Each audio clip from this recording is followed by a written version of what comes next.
Rich Rising. Welcome to another day of New 260, where we are reading a chapter of the New Testament every single weekday at 8 a.m. Eastern Standard Time. There are 260 chapters in the New Testament, and there are 260 weekdays in the year. And so we believe that a chapter a day keeps us aligned with God's way. We're not trying to keep the devil away. We ain't worried about the devil. We focused on God, right? So today we are reading Matthew chapter 18, and we're going to be covering that there's a hierarchy in heaven. Yes, a hierarchy in heaven, causing those who are following God to stumble. The parable of the wandering sheep, what spiritual accountability looks like, right? And then forgiveness using the parable of the unmerciful servant. These are some really, really good ones. We should get a lot of spiritual food from today's breakfast. I thought about changing the name of this to Bible in My Bedroom. Bible in My bedroom.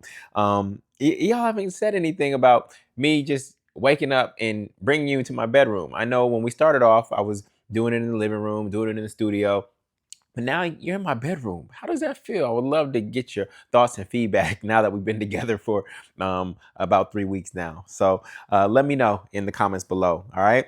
So we are in Matthew chapter 18. We're going to start with hierarchy in heaven. Verse 1.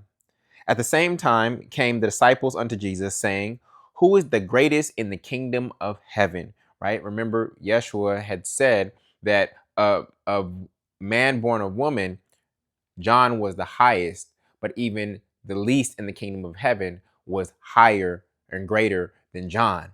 Right? So we know that there are levels to this. We talked about that. And so John was the beheading represented the cutting off of the intellect. Because if you think about John, John was pushing against the religious leaders, but there was no love, compassion, or forgiveness there. Now there's times for tough love, but John also had not heard the gospel, even though John was Jesus's cousin, right?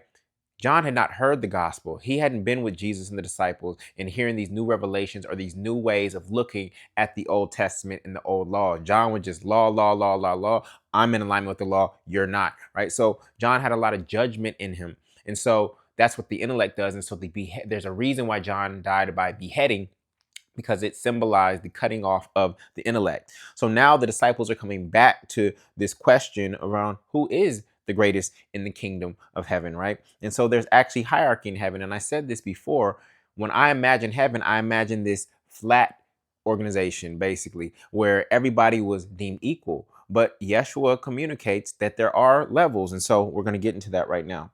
And Jesus called a little child unto him and set him in the midst of them and said, verily I say unto you, except ye be converted and become as little children, ye shall not enter into the kingdom of heaven. So he didn't even answer the original question at this point in time, right? He's talking about how you get into the kingdom. And so what he's saying is that you must be born again. You must enter a childlike state. You must become curious. You must get rid of your old ways of thinking and go back to what they call tabula rasa, or blank slate, where you are willing to relearn, not relearn because you're not learning the same thing, but to unlearn and learn a new way to approach this life, even though you are now an adult. Most adults get more and more set in their ways as they age. And Yeshua is saying, no, you must be reborn. And by being reborn doesn't mean just getting baptized. The baptism is the symbolism of going back into the womb, right? But unless you actually are transformed in your mind, be ye transformed by the renewing of your mind, then you aren't actually reborn. So children also engage in full trust of their parents, of their father, of their mother, right? And so this is some of the things that he is communicating by bringing the child onto his lap, right? I want you to know this. Adulthood is the most dangerous neighborhood in the entire world. Adulthood is the most dangerous neighborhood in the entire world. More people go to die there than anywhere else. And so this is the notion of being ye childlike, right? Be ye childlike. So verse 4, whosoever therefore shall humble himself as this little child, the same is greatest in the kingdom of heaven. Now, we've talked about the definition of humble not being so much that you are unworthy, right? And less than. Humble is really knowing who you are, knowing your power, and then coming down to lift others up. So it's using your life force energy to bless and bring joy unto others. And when you look at how children play, they aren't using their power to get over and above or even be greater than someone else. In fact, the way they operate typically, with the exception of bullies, right, is a more communal and service-based way of living. I've seen my daughter console a friend who was down one day. I forgot the reason, but I saw my daughter do it. And I see kids operate in a way of love that we as adults do not operate in. In fact, in some cases, kids should actually run the world, right? So, verse 5, and whoso shall receive one such little child in my name receiveth me, right? But whoso shall offend one of these little ones which believe in me, it were better for him that a millstone were hanged about his neck and that he were drowned in the depth of the sea. Yeshua goes from this meek sheep, right, to being like ruthless with his language, right? And so the question that I had, right, is how do these little ones believe in Yeshua so young? So he says, who shall receive one of these little ones, little children in my name receiveth me, right? What does that mean? Do these children really understand who Yeshua is in this moment in time? Or do children actually naturally believe in the Most High before all of the religious programming, right? Do they have the most intimate, authentic relationship to God because there is no dogma that they've been programmed with at an early age, right? Children believe in their imagination. They don't believe because of rituals. They don't believe because they were told to. They believe based on their imagination, right? And we know that God made man in its image or its imagination, right? So could that be what Christ is really saying, right? That God, because it is this unseen, intangible thing, requires a level of belief and imagination for you to truly understand it and then trust it at the same time. Children can't take full responsibility for themselves, not yet. And so they always have to trust in something unseen or something that they don't control. Whereas we as man, as adult, we try to control everything, right? We believe that that is what maturity is, the ability to control everything. And children are actually not in control and actually release control to something greater. So even still, Yeshua has not answered the original question, which was who was the greatest in the kingdom of heaven. Verse 7, woe unto the world because of offenses, for it must needs be that offenses come, but woe to the man by whom the offenses cometh. Wherefore, if thy hand or thy foot offend thee, cut them off and cast them from thee. It is better for thee to enter into life halt or maimed rather than having two hands or 2 feet to be cast into everlasting fire. So this is very interesting because Christians want to take the Bible literally word for word until it says cut off your hand. And right. So this is what Yeshua is really trying to say here is that whatever is causing you to live out of alignment, and what he's talking about are typically the senses, right? The hand is what we use to touch. He mentions the foot, which represents our understanding. The hand represents doing. And then we go into verse 9, which is the eye, right? Which represents our seeing. And if thine eye offend thee, pluck it out and cast it from thee. It is better for thee to enter into life with one eye, right? Rather than having two eyes to be cast into the hellfire, right? And so this is where we get this idea of the single eye, right? And Yeshua mentioned, if thine eye be single, thy whole body shall be full of light. I mean, it's pretty obvious that that represents the mind's eye, our God's eye view of the world and of life, right? Or what people call the third eye. But anytime you put language on something that is in the Bible that comes from something outside of the Bible, people go crazy. But it is very clear that Yeshua is talking about this inner eye. an inner perception. Remember earlier he said they see, but they don't perceive, right? Seeing is what you do with your two physical eyes. Perception is what comes from your mind's eye, your inner eye, your God's eye view of the world. And I've given you this question and this language pattern to take with you whenever you are looking at someone in judgment or looking at yourself in judgment. How does God see me? How does God see me? God does not see me in the same way that these two eyes may see me when I look in the mirror. God does not see this person in the same way that I'm seeing them with my two eyes based on their recent behavior, right? So, verse 10, take heed that ye despise not one of these little ones, for I say unto you that in heaven their angels do always behold the face of my Father which is in heaven. So, this is interesting that it seems like there is a counterpart. What Yeshua is saying is that in heaven, we have a counterpart or an angel or angels that oversee us. Do we each have an angel? I'm not sure what this is really communicating, right? And if we know that the kingdom of heaven is within, what does that really mean? What does this really mean? I say unto you that in heaven, their angels do always behold the face of my Father, which is in heaven.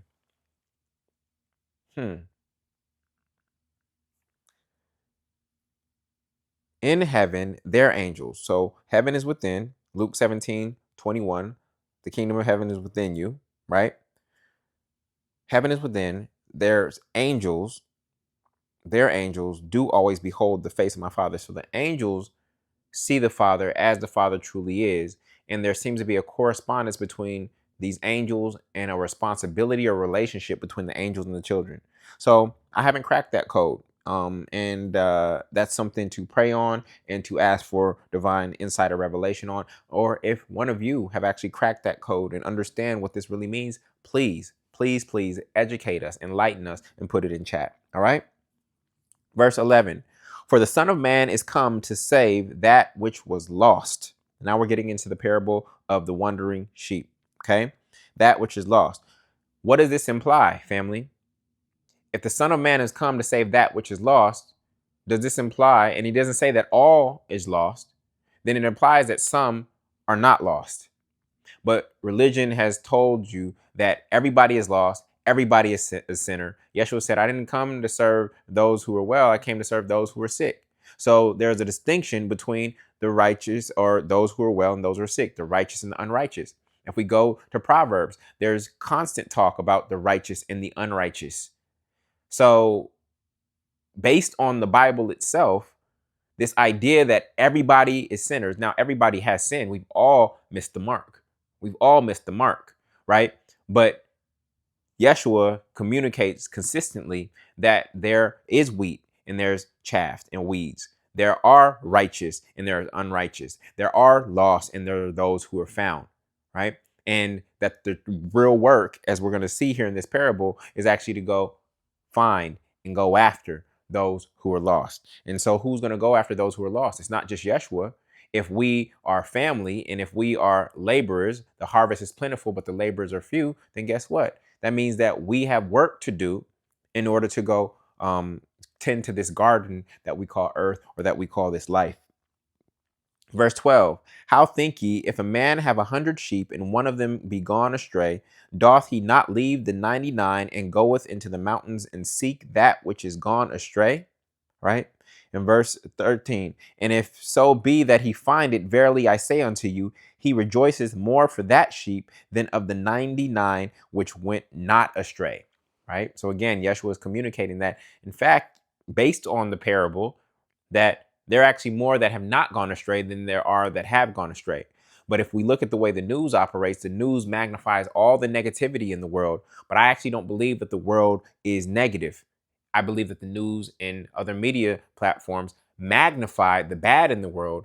But there are us who are here, who are righteous, who are doing our best to live Christ-like lives, who still make mistakes and do things that are wrong or that are bad. But that is not our nature. That is not our behavior. We do that because of lack of understanding or because we get caught up in emotion, right? In that moment, we have gone astray, and then we might need somebody to pull us back. And you're actually going to see that because we're going to get into spiritual accountability right after this parable, right? So how do we hold each other accountable when one of us goes astray?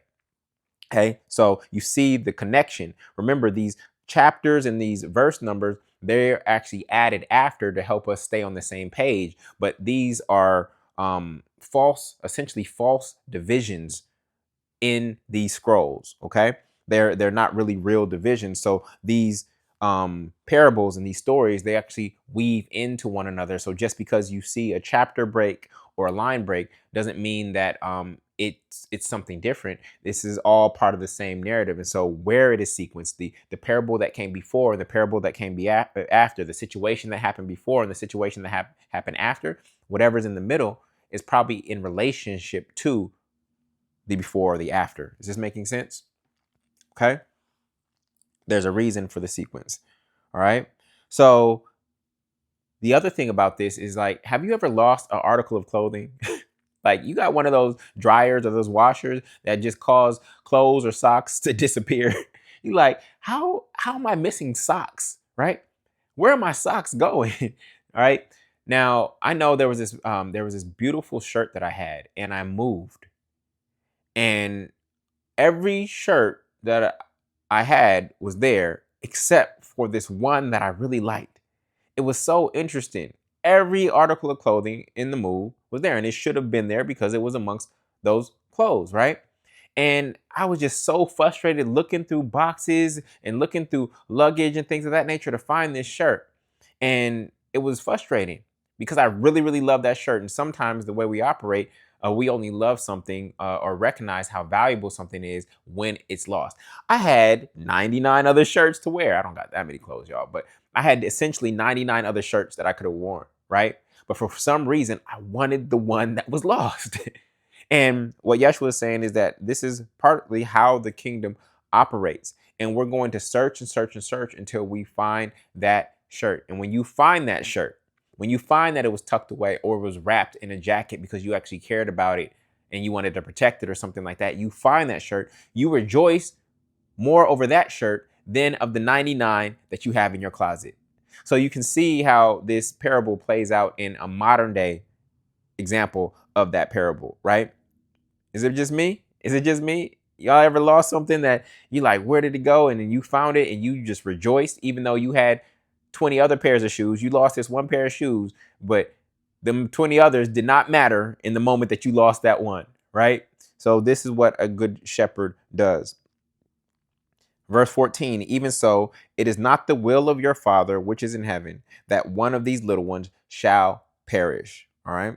Verse 15, now we're getting into spiritual accountability, right? And this connects to this parable of the lost sheep, where you have a sheep that has gone astray on its own, didn't just get lost based on innocence, or it could have got lost based on innocence. It just didn't know, it was unaware, or it actually got lost based on its own decision making, right? So, verse 15, moreover, if thy brother shall trespass against thee, go and tell him his fault between thee and him alone. And if he shall hear thee, thou hast gained thy brother. Okay. So now Yeshua is teaching us how to be a shepherd, a good shepherd amongst our inner circle, amongst our family, amongst our friends. So you see how the parable of the lost sheep, which most people might take in isolation, is actually connected to spiritual accountability. Okay? So again, moreover, if thy brother shall trespass against thee, go and tell him his fault between thee and him alone. And if he shall hear thee, thou hast gained thy brother. So if your brother does something to you and you're in the context of a family or community, before you put everything on blast and start canceling people on social media, go talk to them in isolation and then bring them back into the fold and in love, right? That's what Yeshua is saying here, okay? One on one. That's the first step. But, verse 16, if he will not hear thee, then take with thee one or two more, that in the mouth of two or three witnesses every word may be established. Okay? So now it's small group. So spiritual accountability is to try to go to that person one on one first, right? Try to handle the situation between you and them first. Don't put it on blast, right? Now, if that doesn't work and it's still bothering you, then go ahead and find a small group of elders or wise folks who can actually hold space for you, right? And this also applies to marriage. Verse 17, and if he shall neglect to hear them, tell it unto the church. Remember, church is ecclesia. Church is a community. It's of people. It's the called out ones, right? Tell it unto the church. Tell it unto the community. But if he neglect to hear the church or the community, the ecclesia, the called out ones, let him be unto thee as a heathen man and a publican. So this is the 3-step spiritual accountability process. One-on-one first, okay? See if you can handle it between yourselves without canceling people on social media and posting photos and this and that. Then small group of people who know you well, 1 or 2 additional people, right, who can help mediate.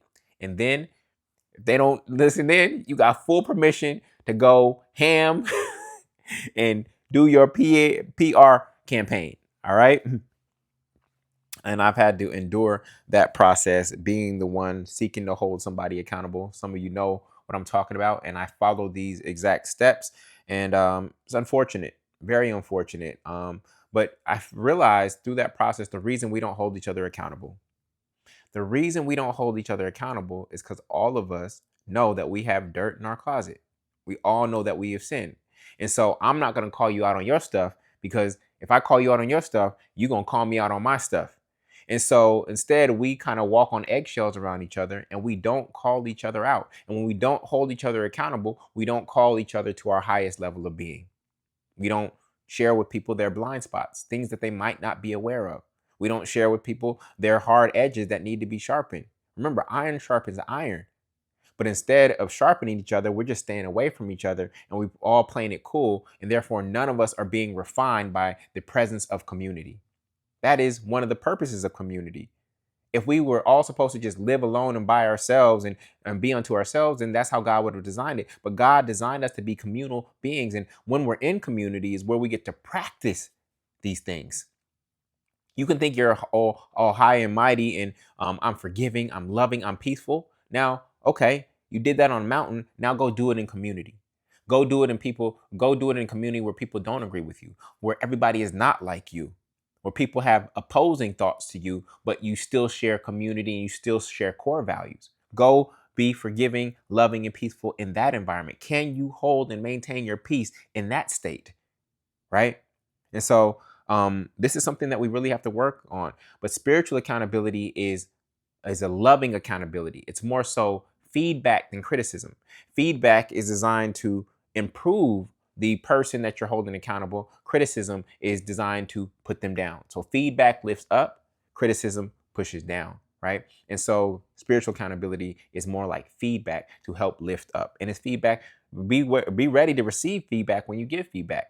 Now, it shouldn't be tit for tat. Just because you give feedback to somebody's, and this is what we do sometimes. Oh, well, you think I'm this? Well, I think you're this, right? We choose that moment to try to give feedback because we feel attacked. The ego feels attacked, okay? Not the true you, but the ego that is always trying to protect your identity and your personality. It starts to get defensive, and then it wants to give feedback in that moment. Why didn't it give feedback 2 weeks ago, right? Before this actual situation. So this is what we have to be aware of in terms of the dynamic psychologically that are unfolding when we have a situation that requires, I don't like to call it difficult conversations, real conversations, maybe challenging. I can accept the word challenging conversations, and they're only challenging because we've been so afraid to have them, right? As you begin to have them more and more, they become less challenging, and you see the breakthroughs that come through breaking that ice. Okay? So, verse 18, verily I say unto you, whatsoever ye shall bind on earth shall be bound in heaven, and whatsoever ye shall loose on earth shall be loosed in heaven.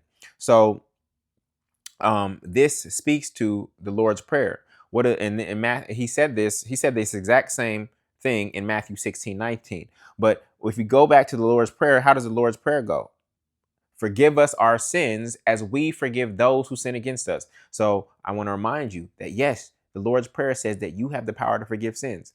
Forgive us our sins, right? Our Father who art in heaven, right?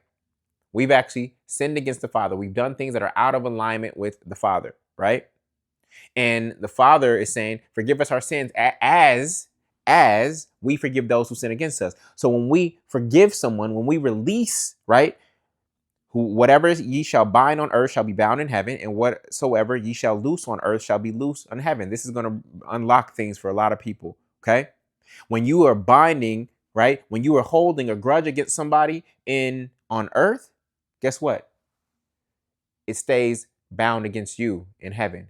But when you loose and forgive on earth, it is loosed for you in heaven.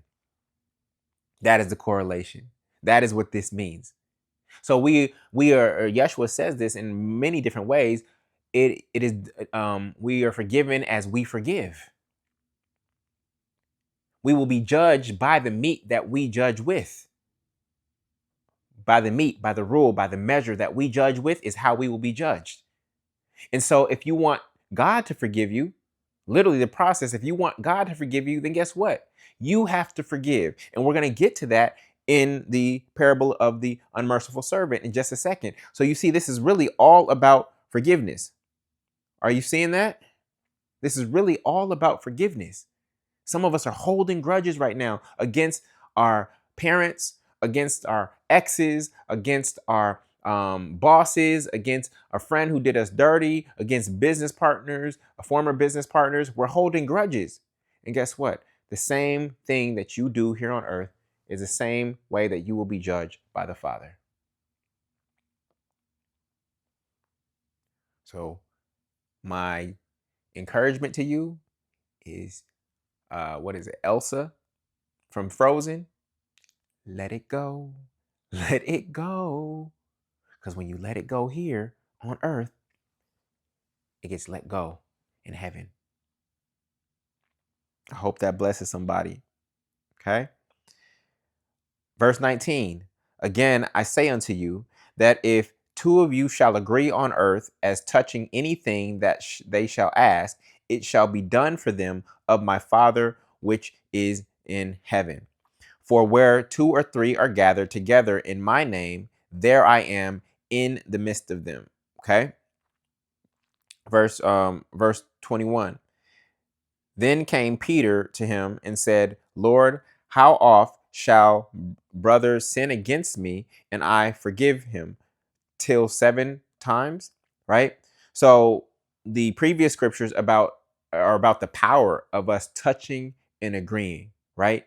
That there is some sort of union, there's a third entity, right? Which is Christ, that binds us in a beautiful way, right? When we touch and agree on something, right? And if we look at the cells in our bodies, right, they are all in harmony without a cancerous body. They are all in harmony with one another. They're touching and agreeing, right? They're touching and agreeing. They're sharing electrons and things of that nature, right? When we do the same thing, there is a energy, there is a force, there is a power that happens when two souls come together and touch and agree on something. Now, Peter is asking how many times to forgive. When you're not forgiving, what are you not doing? You're not touching and agreeing. That is two people divided. So Yeshua in previous chapters said a house divided against itself cannot stand. Wasn't referring to a marriage, right? He was saying that I can't cast out evil with evil. I can only cast out evil with good. But now he's speaking to the fact that there is a power when two people are operating in agreement in a particular direction that is in alignment with God. Okay? So this is why forgiveness keeps coming up. And forgiveness is the only way to stop evil in the world. Because when we do something, it's like dropping a rock in an ocean, right? You may only see the first 3 ripples, but guess what? Based on the laws of physics, that ripple continues to happen indefinitely. And the only way to stop the negative ripples from continuing into eternity is to do what? Is to forgive. The moment you forgive, you stop the negative ripples from going forth. And the negative ripples are really only happening in you. That person may have moved on with their life. It is you that is holding on to the unforgiveness. So that negative ripple is only happening in you, given that you are 70, 80% a body of water, you are a vibrational being, right? That negative ripple will just continue to pass through your body. And the only way to stop the negative ripple is through forgiveness. That is the power of forgiveness. So the faster you forgive, the less negative ripples that moment, right, of that rock dropping in the ocean, that traumatic moment, that pain that it caused you, the faster the negativity stops from spreading. Okay? So this is the power of forgiveness. So Peter's asking, how many times should I forgive? 7 times. And this is interesting because verse 23 says, therefore is the kingdom of heaven likened unto a certain king. Oh, excuse me. 7 times. Verse 22, Jesus said unto them, I say not unto thee until 7 times, but until 70 times 7. Peter's like, what, 7 times? That's all I got to do? No, 70 times 7. That's 490. And what's interesting, I saw this on Instagram. This rabbi said that Bethlehem, in Hebrew, the letters also represent numbers. And Bethlehem, which is house of bread, right, also is 490. 7 times 70 is 490. Bethlehem, house of bread, is also 490. 490 is also perfect, and nativity is also 490. So just interesting correlation between the numbers that Yeshua used here. And Bethlehem being house of bread, let's go back to the Lord's Prayer. Forgive us this day our daily bread, right? Most people translate that as, oh, give us what we need to live today. You feed the animals, feed us today. Give us what we need to live today. But listen, what comes right after? Give us this day our daily bread. Forgive us our sins. So those are actually the same sentences written, one as a metaphor, one directly. Forgive us this day our daily bread. Forgive us this day. It's almost like forgive us this day our daily bread, and forgive us our sins as we forgive those who sin against us. So part of our daily bread is being aware that God is forgiving us for things that we've done where we've been misaligned. Sin means to miss the mark, right? And therefore, we should then go forgive our brothers and sisters as they sin against us, right? And again, you have Bethlehem represented here as 490, which is house of bread, in correlation to this question around forgiveness, right? This is the beauty and the power of this book. It is so heavily coded. And I'm excited to learn more about the power of the numbers in the book. I know that 186,400 is in Numbers, I believe, 2:9. That's the number of people in the tribe of Judah. But guess what? 186,400 is the measure of speed of light in meters per second. And that wasn't measured until the 1700s. And Numbers was written, I think, 2,000 or 3,000 years before that. So 186,400 is in Numbers 2:9. Okay? I'm going to repeat that. 186,400 is in Numbers 2:9, numbering the number of people in the tribe of Judah. The speed of light is measured as meters per second is 186,400. So that exact same number is in the Bible, but it's in there 3,000 years before it was actually measured.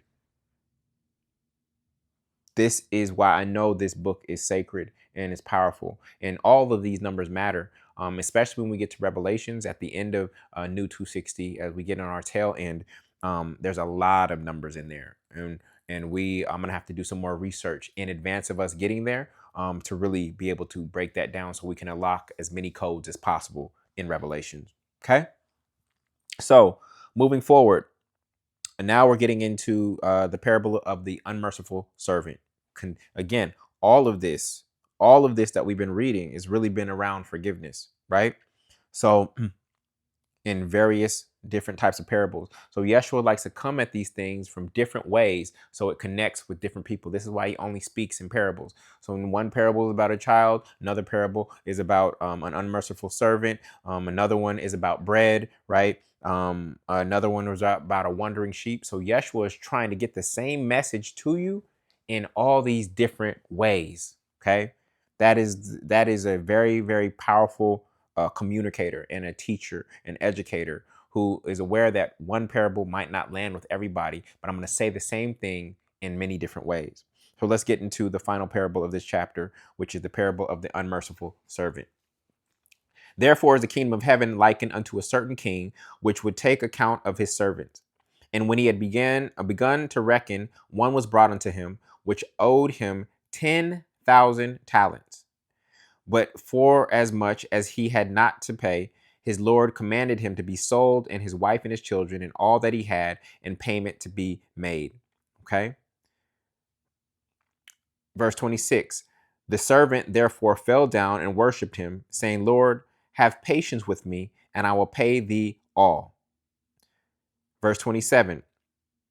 Then the Lord of the servant was moved with compassion. And we've heard Yeshua said, or Matthew write, that Yeshua had compassion on them several times. So that word is coming up again. And now he's using it. This is red text. He's using this in a story. With compassion, and loosed him and forgave him the debt. Where do we see the word loosed before? We saw it in verse 18. Whatever so ye shall loose on earth shall be loose in heaven. So the same word is being used here. So you see how this is all connected, right? So he loosed him. He forgave him the debt, right? Verse 28. Verse 28. But the same servant went out and found one of his fellow servants, which owed him 100 pence, right? Which is 100 times less. And he laid his hands on him and took him by the throat, saying, pay me that you owest. So God just forgave you or the king just forgave you of 10,000 talents. And now, actually 100 pence is probably less than a pence is probably less than a talent. So it's more than 100 times less. Okay. God just forgave you for 10,000 talents. And now you won't forgive this man on earth. God in heaven, the Father in heaven, which is represented by the king, just forgave you of 10,000 talents. And now this guy on earth owes you 100 pence and you won't forgive him. Again, whatever you sow loose on earth shall be loose in heaven. This one operated differently. God loosed, or the king loosed him first, but now on earth, he's not loosing his fellow servant. Okay. And the fellow servant fell down at his feet and besought him, saying, have patience with me, and I will pay thee all. The same exact words that he just said to the king. Verse 30, and he would not, but went and cast him into prison till he should pay the debt. Verse 31. So when his fellow servants saw what was done, they were very sorry, and came and told unto the Lord all that was done. Then his Lord, after that he had called him, said unto him, O thou wicked servant, I forgave thee all that debt, because thou desirest me. Shouldest not thou also have had compassion on thy fellow servant, even as I had pity on thee? And his Lord was wroth and delivered him to the tormentors till he should pay all that was due unto him. So likewise shall my heavenly Father do also unto you, if ye from your hearts forgive not even one of his brothers their trespasses. We are called to be perfect like the Father. That is what Yeshua said. So here's the secret sauce. Treat people like God has treated you. Or how you treat people is how you think God treats you. Treat people like God has treated you. Or in the negative sense, how you treat people is how you think God treats you. So if you inflict punishment on people and judgment on people, you want to know why? Because that's what you think that's how you think God operates. You think God operates like that. God does not operate like that. And so many of us take the relationship that we think exists between the Father, or how God operates, and then we use that in our lives to govern those who are serving us, are quote unquote beneath us, etc. If we think God is a punishing God, then guess how we parent? Guess how we manage other people? We manage in the same exact way that we think God is managing us, right? And when God sees the inconsistency that you do not forgive at the level that you have been forgiven, that is when there's weeping and gnashing of teeth. That is when you are bound. You are bound by your own unforgiveness. So the meter or the ruler that you use to judge others will be the meter or rule that is used to judge you. All right? So the safest thing to do is to treat people like God has treated you. If you do that, you're going to be in good shape. So all of chapter 18 is really around forgiveness. And so when you read it again, I encourage you to look at it through that lens. Look at each parable through the lens of forgiveness, and it will unlock more codes for you. All right. So I look forward to continuing this journey with you in Matthew chapter 19. I hope you have a blessed day, and I'll talk to you soon. Peace.